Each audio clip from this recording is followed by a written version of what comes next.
Dry skin brushing is easy, natural, and effective.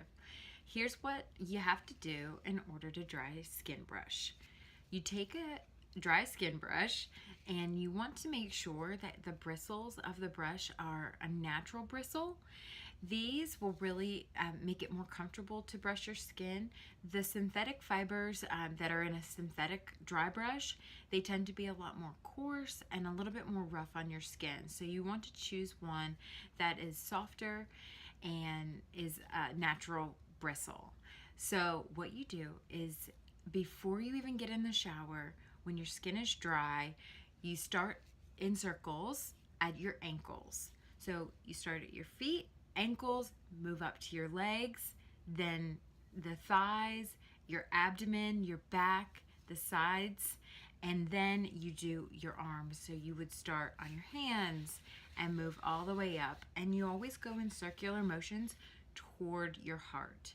So you're basically increasing the circulation and making that blood pump and flow easier to your heart. So that is kind of one of the whole points of dry skin brushing, aside from the benefits of the skin, the benefits to the skin.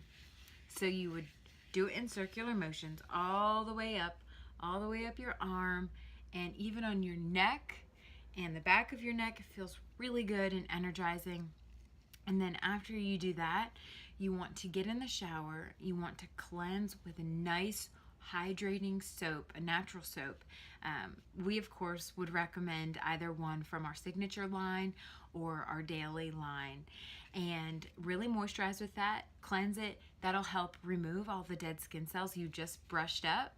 And then you want to follow it up with a body butter bar, so that's super hydrating. You can do it while you're in the shower. It will really hydrate and moisturize your skin, leaving it really soft throughout the day. I hope you enjoyed that. Let me know if you have any questions.